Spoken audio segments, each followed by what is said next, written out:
We're excited to announce that our very own podcasting platform, Zencastr, has become a new sponsor to the show. Check out the podcast's discount link in our show notes and stay tuned for why we love using Zen for the podcast.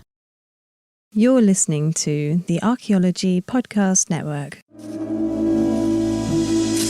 This is the CRM Archaeology Podcast. It's the show where we pull back the veil of cultural resources management archaeology and discuss the issues that everyone is concerned about. Welcome to the podcast.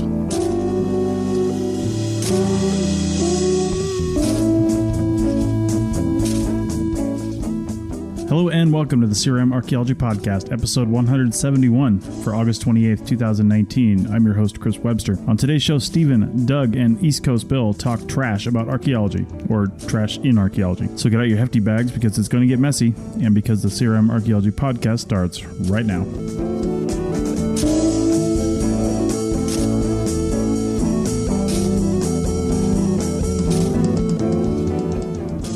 Hi, this is Stephen.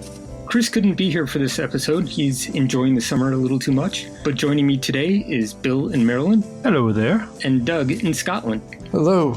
Today we have a bunch of different topics that we're going to talk about. I was thinking that we needed to start up with talking about trash. And this is one of my, kind of an idea that I had this past week. And I was going to tweet about it and start like a Twitter conversation.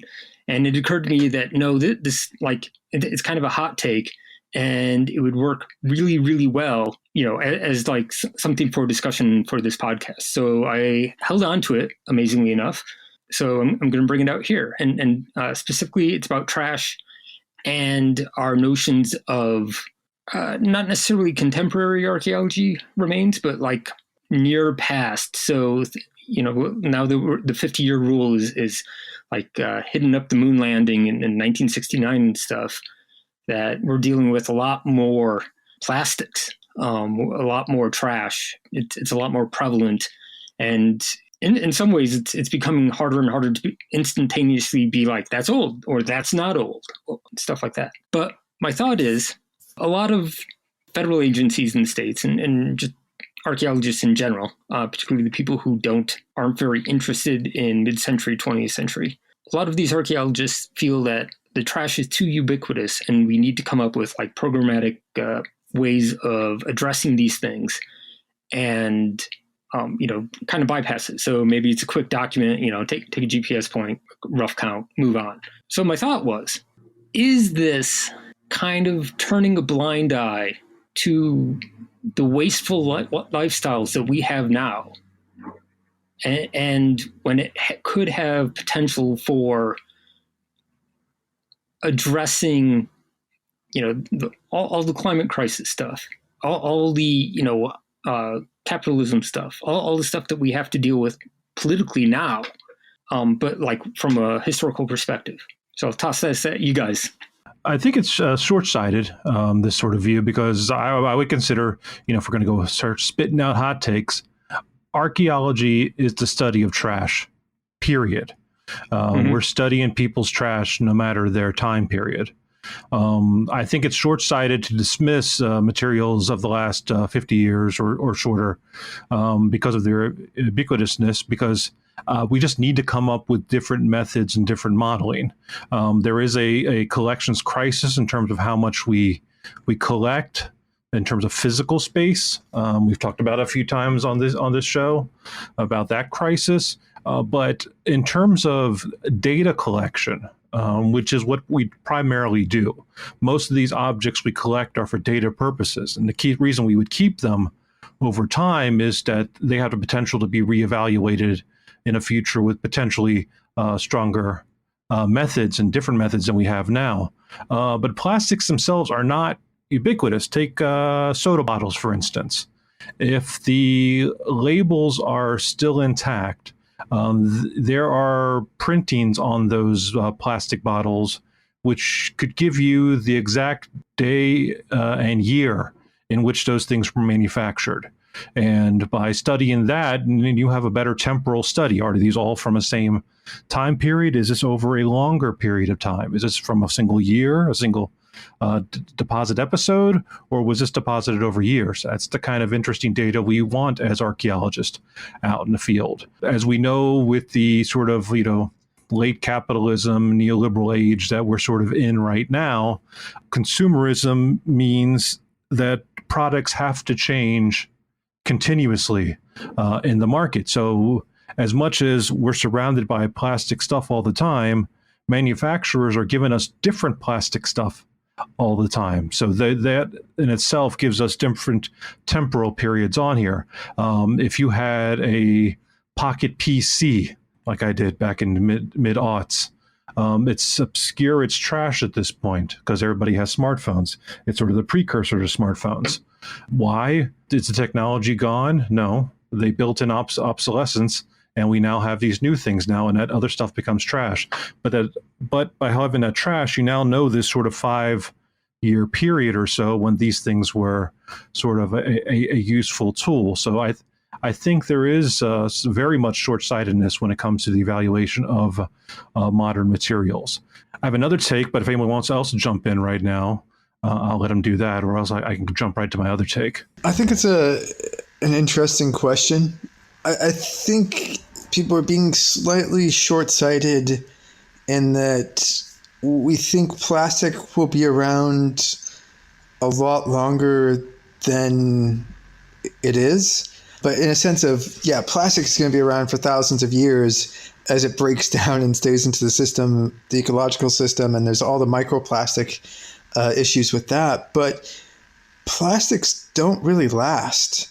It's not like, say, finding a rock tool. And I'm not sure about like the lifespan. I mean, it's so recent, but, wood probably lasts longer depending on the conditions than a lot of plastics. And by lasting, I mean in a recognizable object that you could gather information from. Like, I'm sure in 200 years, we'll have plenty of layers of just plastic waste.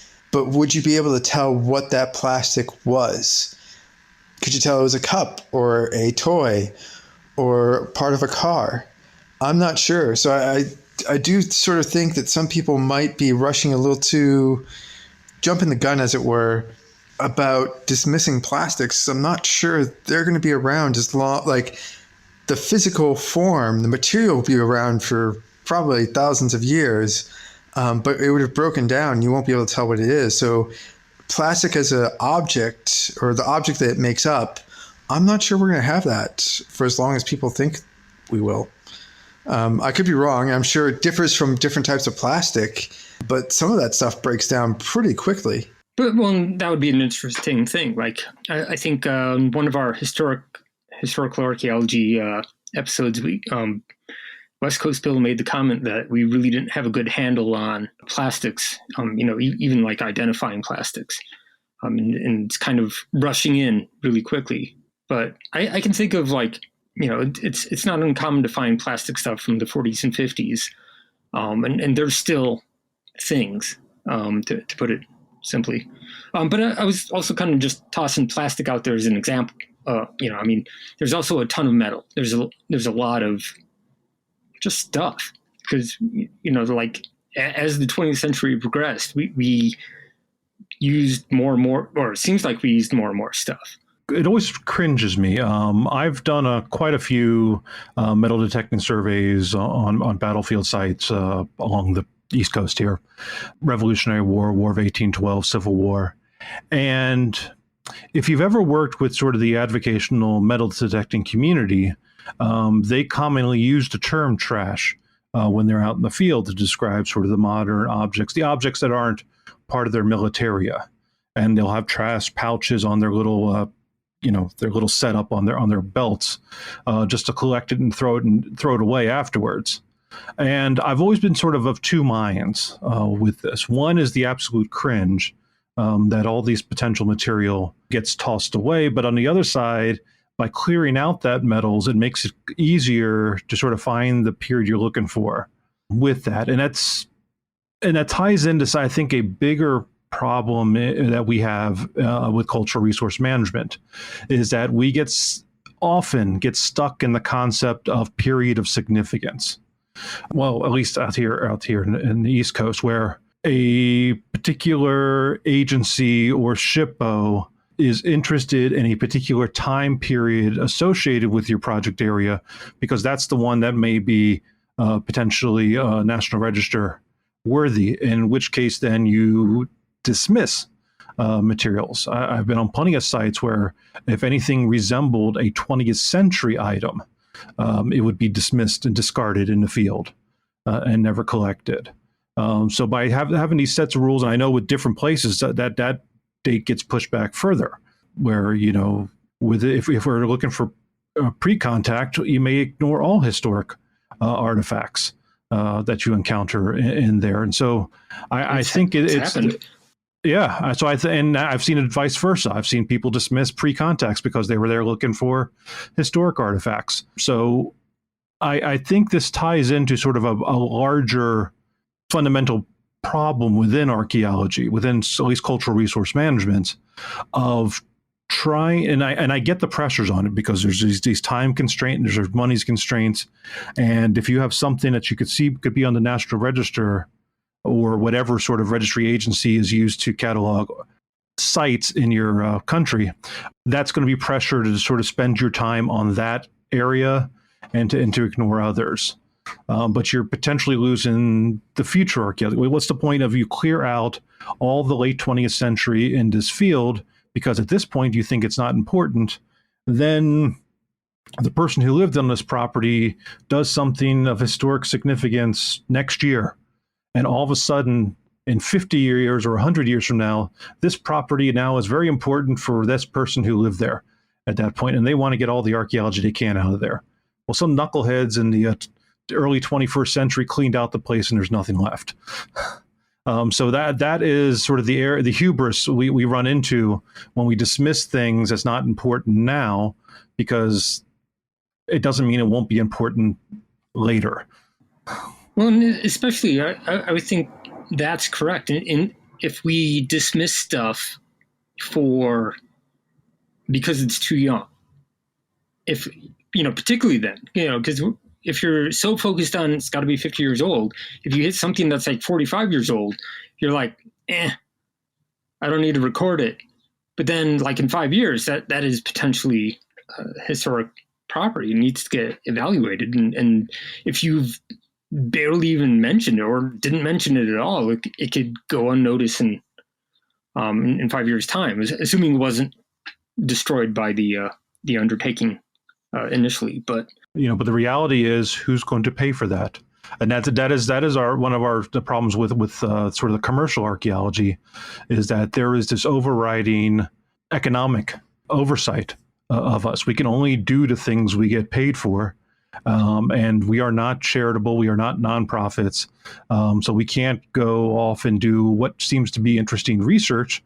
We have to do what the client has paid us to do.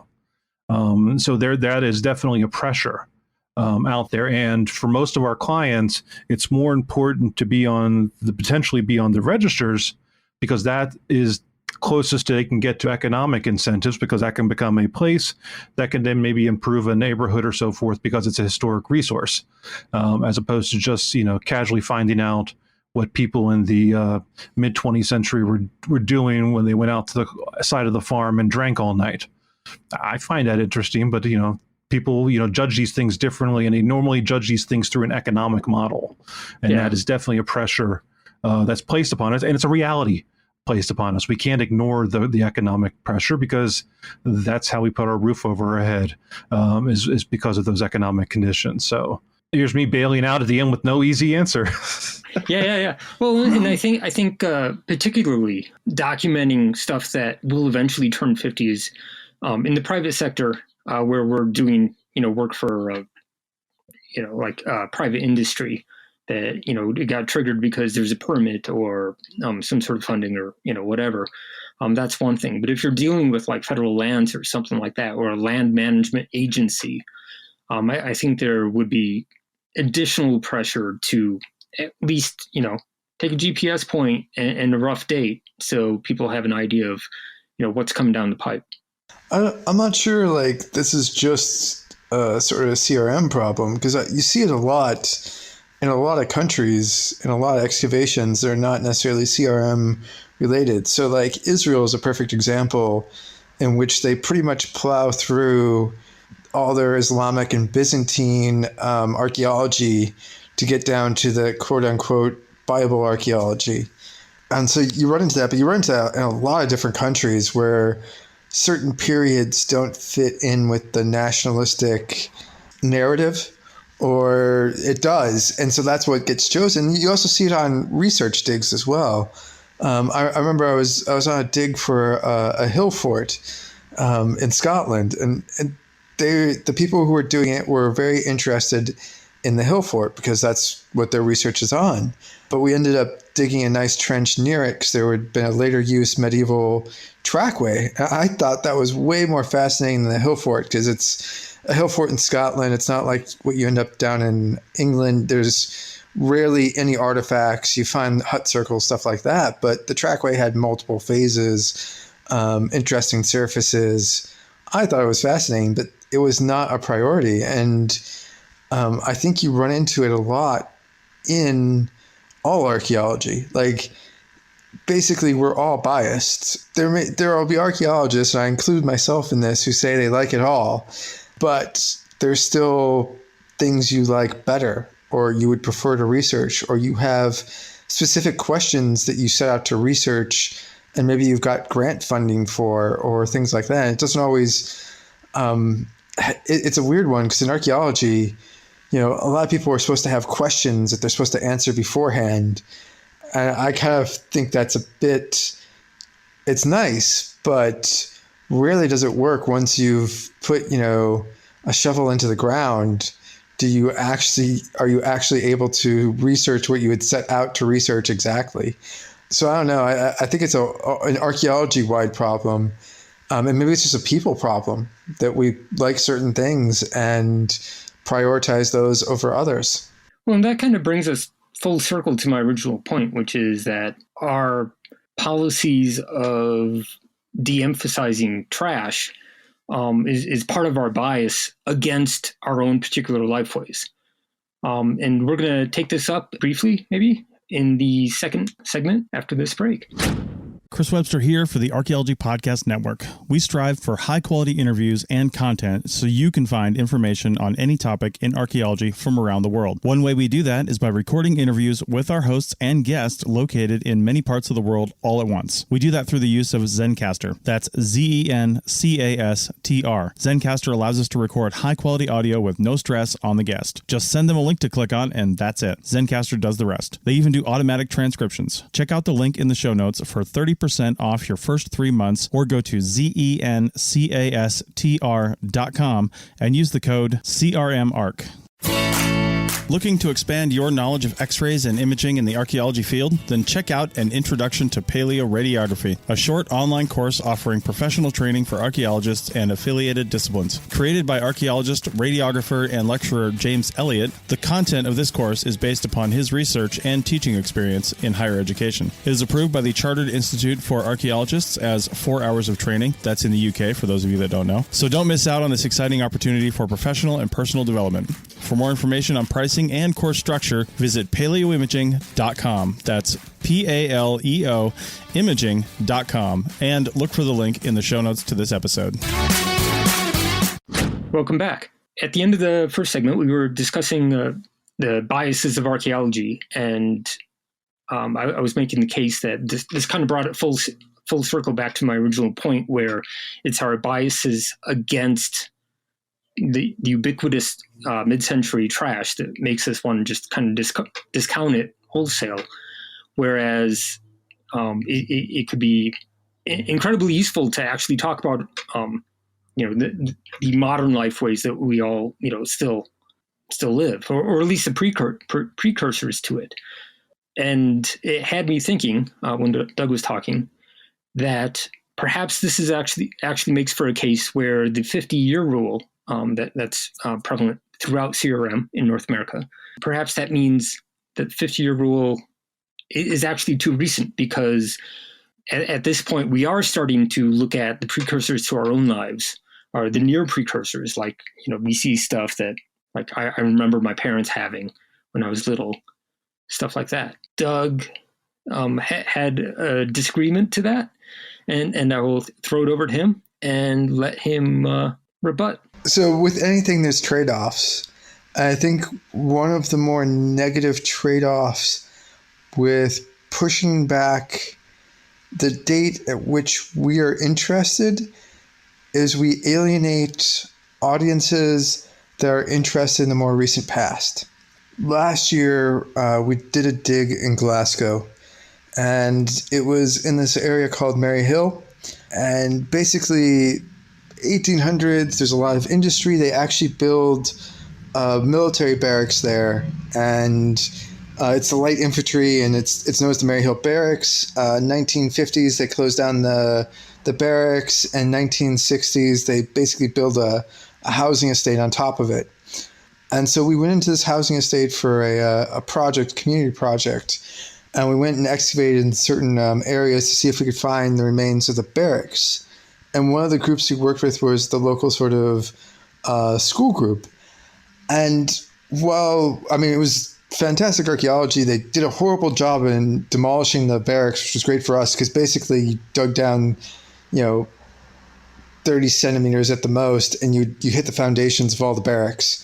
So there was lots of, 1800s material, interesting things about the foundations of the barracks. What we were interested in, all that sort of stuff. But actually, what really got the school kids is digging down to that. We dug through haven't they come up with a geological name for like the era we're in now, where we've changed the world so much with our plastic, it's now has its own geological name or something like that. Is that Anthropocene? Yeah. Anthropocene? Yeah. So essentially we were digging through the Anthropocene and getting back, to 150 years or so ago time period, well beyond any living memory. But the kids and the school ended up doing a bunch of lessons and lesson plans after this where they actually were looking at the plastic. They were most interested in the plastic we were digging up, even though it was modern, because it tied into all sorts of issues around how much we throw away, what sort of disintegrates, what doesn't. And they built like an entire lesson plan off of just coming to our dig about plastic, basically. Maybe a little bit of tin foil in there, a little foil packet of potato chips and stuff like that, crisps if you're in the UK. But that was what interested them, was the modern and what happens to the materials that we have now and where they go and what's happening.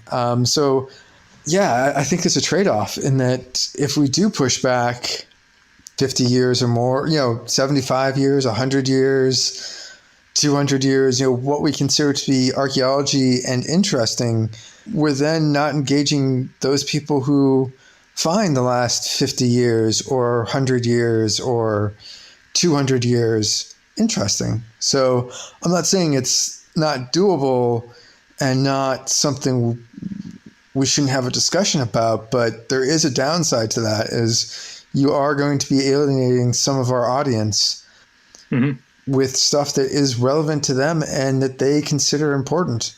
Yeah, I think there's really two problems with the sort of the extension of the 50-year rule, or even having these kinds of rules to begin with. Is first and foremost, archaeology as a destructive science, unless you're strictly doing surface reconnaissance with no collections, you are disturbing the context. And typically what that means, if you are not concerned about the recent, you are discarding and disrupting the context of the recent past, which will be the future past, and so forth. But secondly, and I think more important, well, that's extremely important. I think that's critical, but just as critical is that 50 years is more than enough time, 40 years really, for the beginning of myth making to occur from a historical standpoint, the stories we tell ourselves about our past. I think it's important that we do the archaeology of the NASA in the 1960s and the civil rights movements of the 1950s and 60s at this point, or the growth of the sort of Lyndon Johnson New Society with sort of these more public housing that are built, started to be towers that are starting to rise in the late 60s, early 70s in major urban cities. Because by this point now, we start telling stories about those past, which may not be true, like most histories.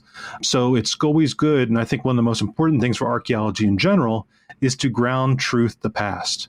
And I think that's more than enough time, even if we supposedly have lived it. Some of our older, including myself, archaeologists who maybe are closer and have memory of those time periods, those are memories which are filtered through your life experience and then tempered by age. So it's easy to misremember or to group things together. Where what archaeology does is goes, there's a hole in the ground. This was here.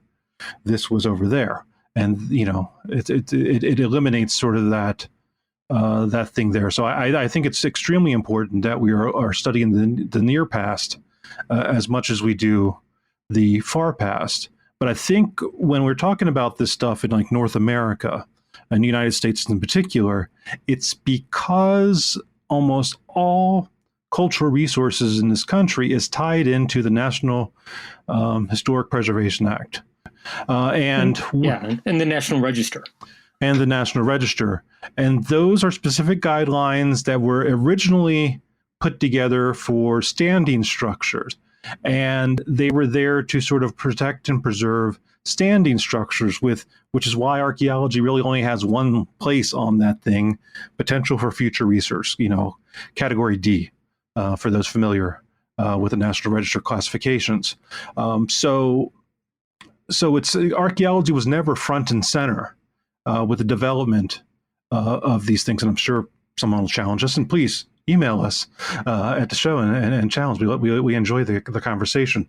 But at least from my perspective, to see how it's actually implemented, I think it's to the detriment of archaeology. It's myopic. When we go out to do sites, we are sent out to go look in this little box and only talk about this box. We're not looking at sort of larger regional context. I know that is changing now. I know there are SHPOs now trying to sort of use the materials that have been collected over the last 50 years and trying to say broader stories about their states. But for the longest time, we have been focused on our site. And I mean, and you could argue that's a problem of archaeology, period, is that we get obsessed about our site and we sometimes lose the context around it. I think that's one of the reasons why is there even a 50-year rule? It's because they wanted buildings to be sort of old enough to do that. When you hear most of your complaints about 50-year rules that aren't among archaeologists, there are people now talking about, is brutalism really something we want to preserve? Because that's the architecture that pops up in the 1960s. Do we really want ranch houses to be on the National Register? So it comes from an architectural tradition, and there's nothing wrong with architectural history, but that's not the same as archaeology. And I think we're sort of fundamentally flawed. And of course, that's not really an easy answer, because it's like, hey, why don't we just fundamentally change the entire laws that cultural resources is based upon in this country? Well, I think that part of it is, or at least the way I've always thought about the 50-year rule is it's partly there to help prevent us from kind of protecting us from our own biases of nostalgia. That if things are too recent, like if things happen to me, and I realize people can be 50 years old, but specifically, if something happened to me 20 years ago, like that changes the interpretive dynamic, right? Like if you're looking at something from your own neighborhood that you personally experienced, that has a different sort of, I don't know, like a nostalgic reaction than like the 50-year rule, like you say, where we're reaching beyond our actual current memories and gets into kind of your recent mythos or something like that. Yeah, but I mean, that kind of bias can occur on pretty much everything from a human perspective. If you are a trained prehistorian, your biases are going to be towards pre-contact sites. If you're a trained historic archaeologist, your bias will be towards historic sites. If you're a trained historic archaeologist who's mainly focused on the early 19th century post-war War of 1812, pre-Civil War, antebellum period, your bias will be there. So we have biases all over the place that we as professionals need to factor in and filter out. So I don't think that's a challenge to filter out those biases to interpret a more recent time period, especially since most of what we do is analyze and interpret data. So it's not going to be, so it's going to be based upon data and data collection and data analysis primarily. And that should, if we're doing it right, in most of our case, and that's a big if, that's a huge if, and that's an probably different show entirely. Yes. If we're doing it right, we should overcome our biases through the tool of data analysis. Well, I want to pick up on something that you had mentioned earlier, Bill, where you said, 40 years is when people start myth making. I think we start myth making instantaneously. Like myth making is something we do currently, and we're constantly myth making. So if you were to look at the local political newspapers or websites, as it were, most of that is myth and very little of it is fact. But this, since this is the trash episode, we could go to the famous garbage experiment done, was it the 70s and 80s? The Garbageology, yes. Yes, because essentially what happened is, so it's the famous one where archaeologists dug, or not quite dug, but collected modern trash from people. But the other aspect of that project was they had people fill out surveys. And the reality between what they thought and the story that their trash tells are very different. So some people were like, oh, I barely drink it all.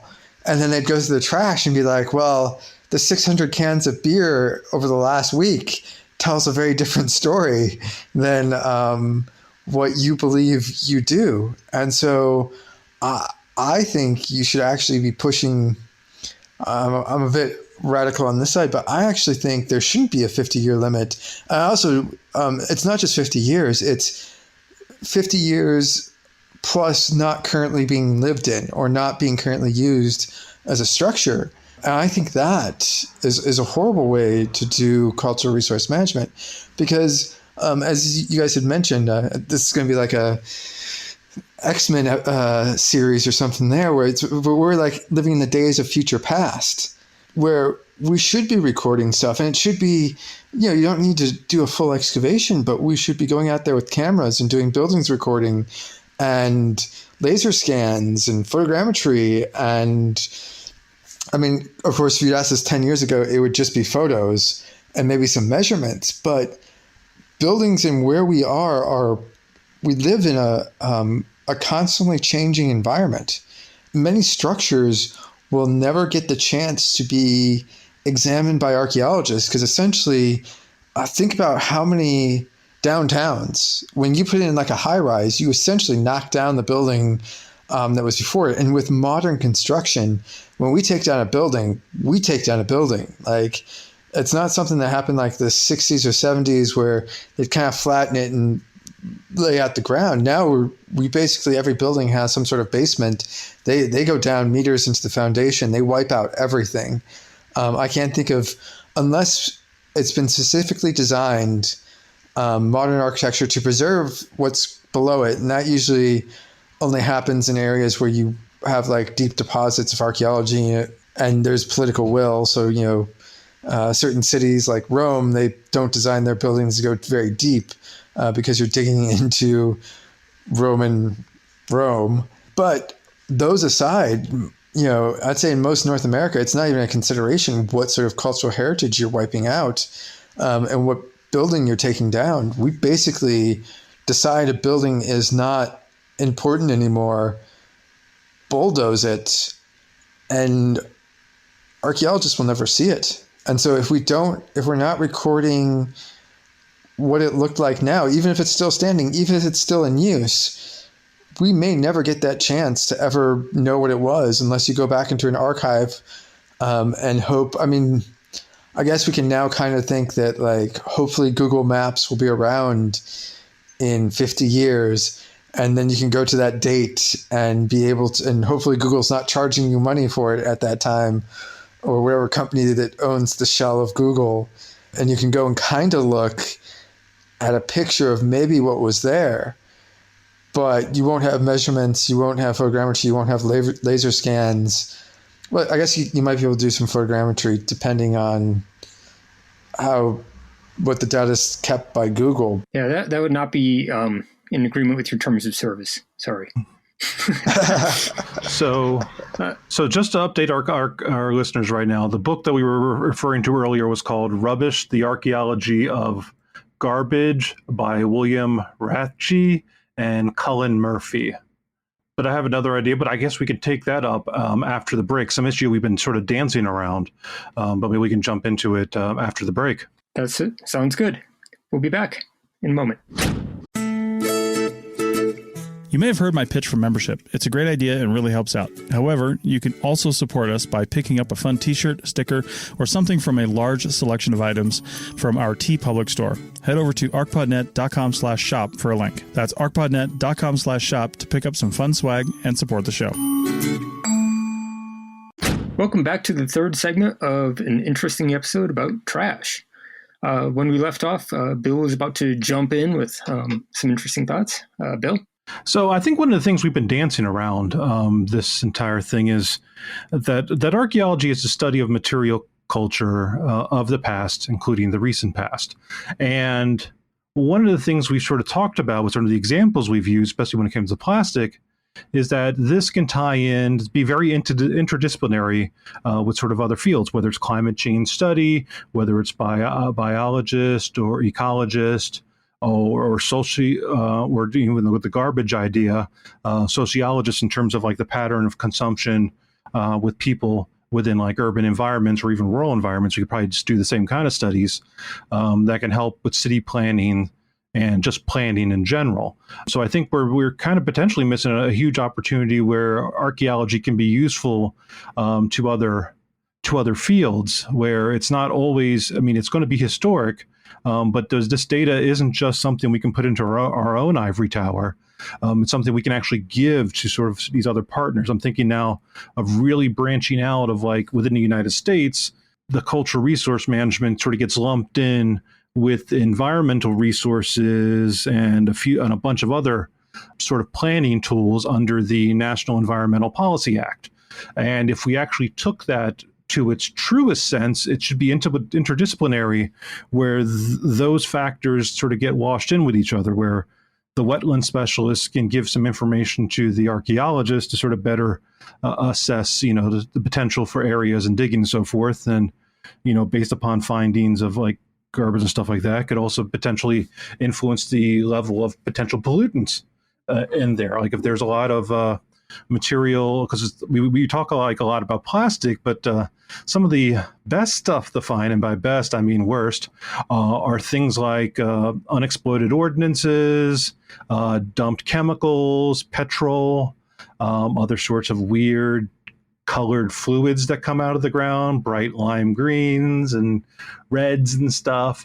When you're dealing with modern archaeology, you see these kinds of things all the time.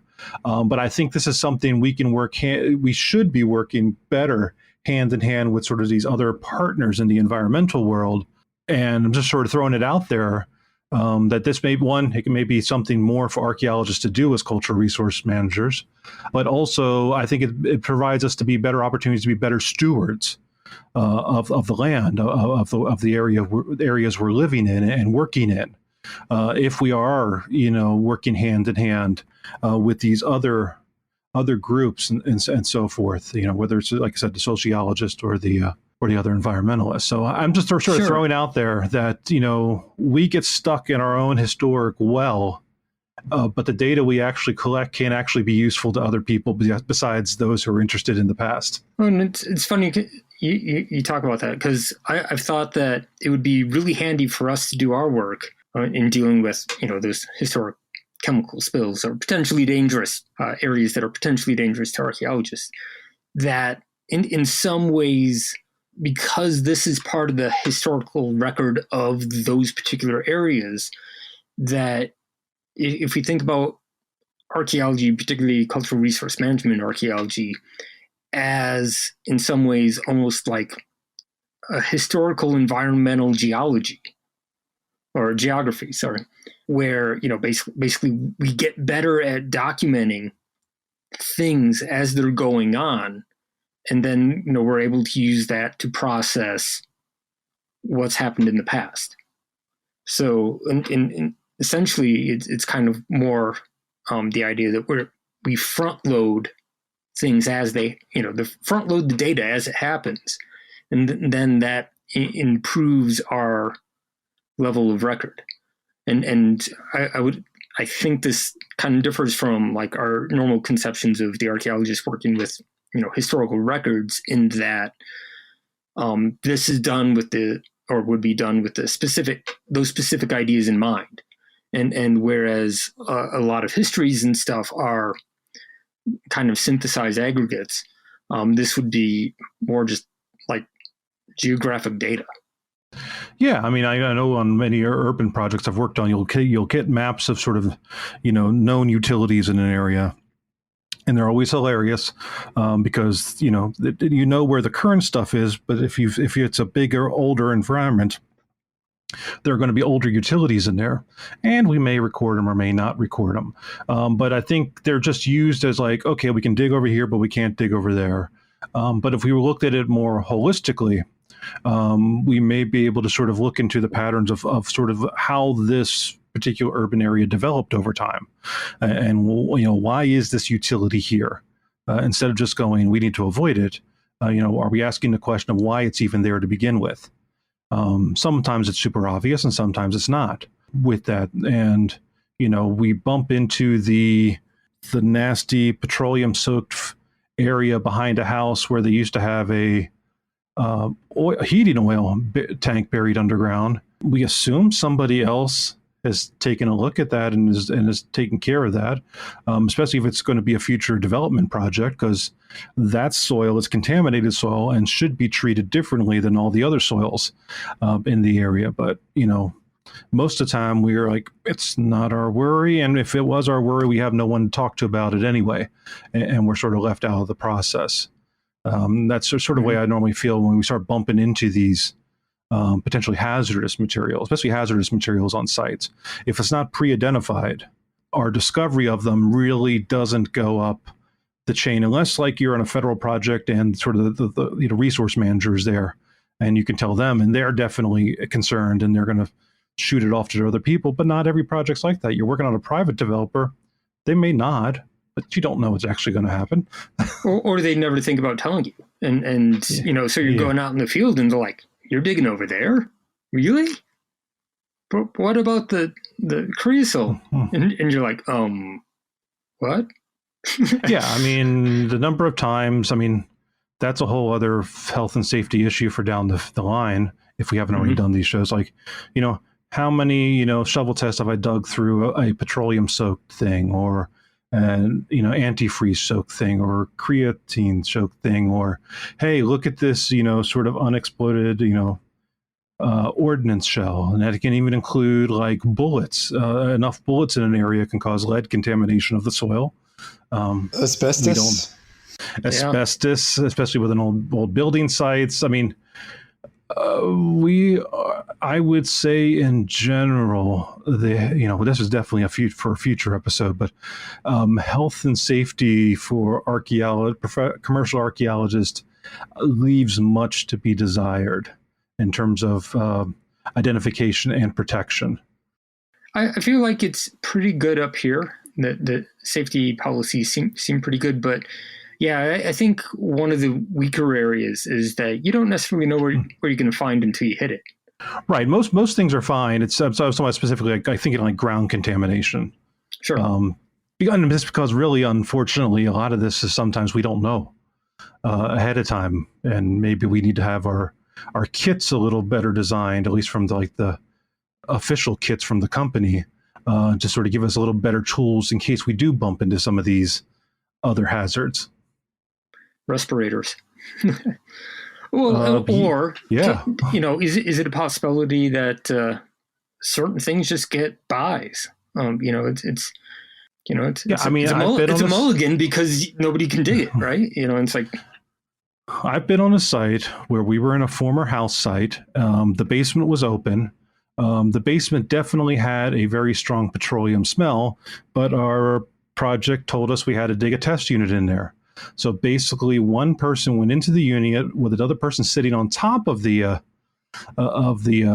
where the basement was, as basically lookout to see if the person fell down or not, and they were there for a safety person. It was a very stupid way of doing this, but this is where sometimes that communication isn't always there, and sort of the pressure of excavation, where it's like you get that sort of double talk. Of things like we take health and safety very importantly. You will get all these holes dug today.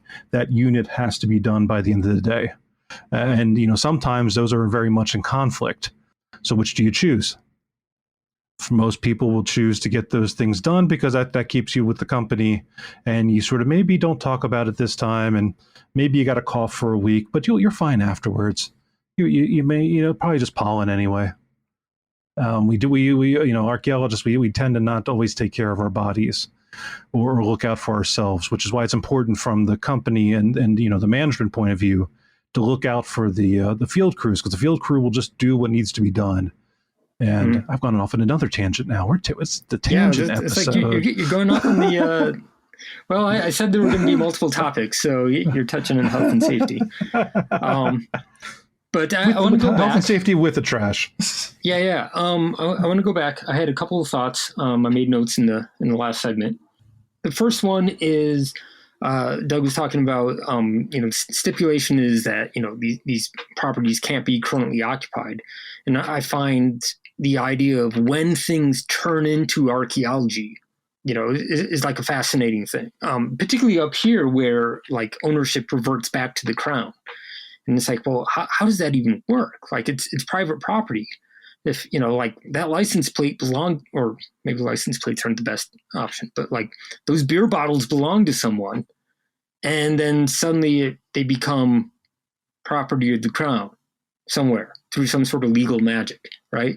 And this is something, I'm not a lawyer. I don't understand, really how this works. I assume that there's a certain amount of cultural resource law that's actually kind of being driven by property law, but that seems really interesting. And then I want to tie this together with my other thought, which is if 50 years is too old, like, is there a threshold where something's too young, or do you just like anything from the past?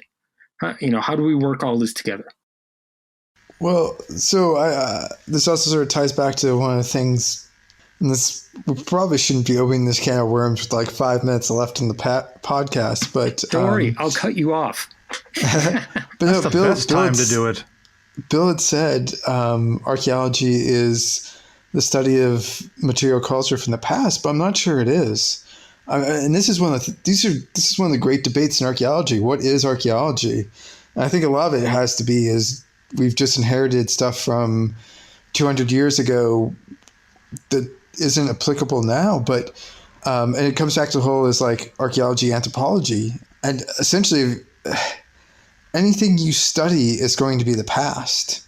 Even if it's modern, all it takes is 5 minutes, and that's the past. Right.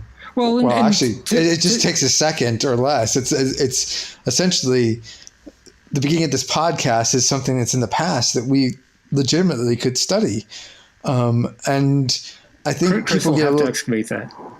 Yeah. Well, actually, he will. Chris will be listening to this and editing this in, I don't know, sometime in the next week.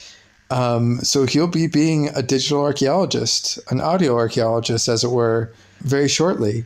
And I think for practicality reasons, we've put in these sort of arbitrary rules. but I'm not sure. I think you could probably do stuff practically without having such silly arbitrary rules as like 50 years.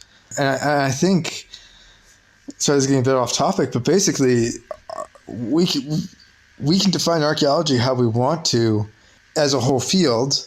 That being said, there are legal definitions of what's considered old and what's not, or what's considered owned by the Crown in Canada and what's not. And you have to work within those. But I kind of feel like we should be more active in our own agency and how we go about defining archaeology and what we want it to see it to be, and then change the laws to face that, or to be like what we want to see instead of the sort of other way around. I think the model for that is sort of something we kind of already do, but maybe we need to expand it more. And that's the idea that in a lot of cases, especially a lot of like review archaeology, it's what is important, what is being studied is what the stakeholders, and they can be identified. And we can talk about, how the identification of stakeholders occurs, but it's what the stakeholders deem to be important on a site. Whether that's the state, the city, whether it's the sort of the historical associations and sort of other nonprofit advocacy groups, whether it's descendant communities or tribal communities, or even the local community. It's sort of, what is, and I think this is really the most practical way we sort of do these things. What is worth studying, what is historic, is what we have a consensus on. So, the idea of arbitrary rules, I think is a sort of a silly thing. And they're good guidelines, but I think they're just that, guidelines. I think what's important should be, since what we do is interpret the past for the present, is, what do those current stakeholders think is important?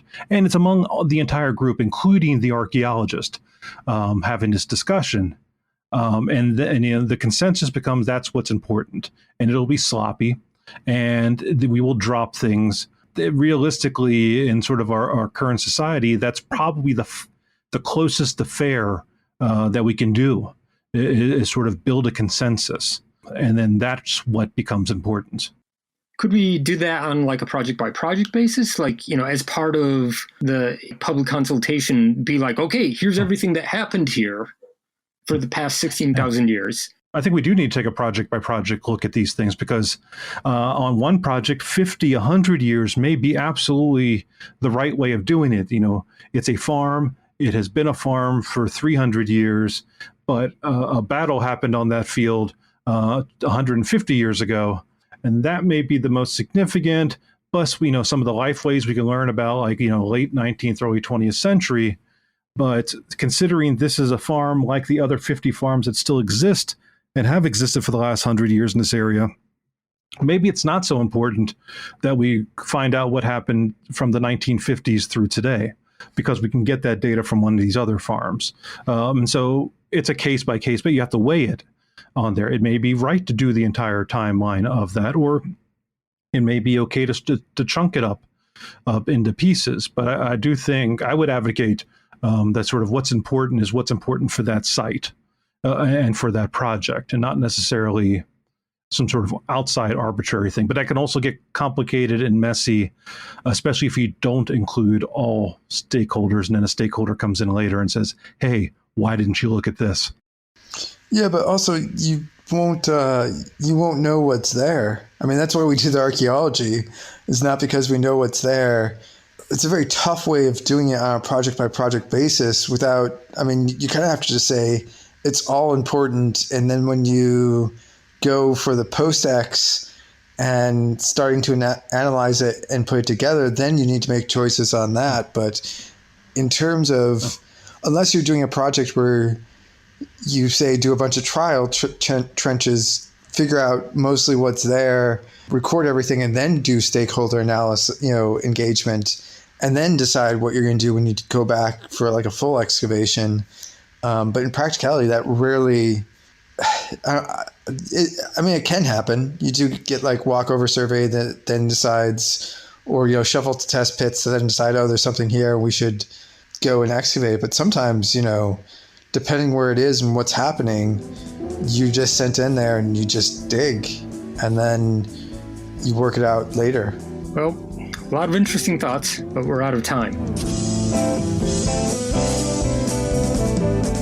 That's it for another episode of the CRM Archaeology Podcast. Links to some of the items mentioned on the show are in the show notes for this podcast, which can be found at www.arcpodnet.com/CRMArcPodcast. Please comment and share anywhere you see the show. If you'd like us to answer a question on a future episode, email us. Use the contact form on the website, or just email chris@archaeologypodcastnetwork.com. Support the show and the network at arcpodnet.com/members. Get some swag and extra content while you're there. Send us show suggestions and interview suggestions. We want this to be a resource for field technicians everywhere, and we want to know what you want to know about. I want to thank everybody for joining us and listening. Thanks to the listeners for tuning in, and we'll see you in the field. Goodbye. Goodbye. Goodbye.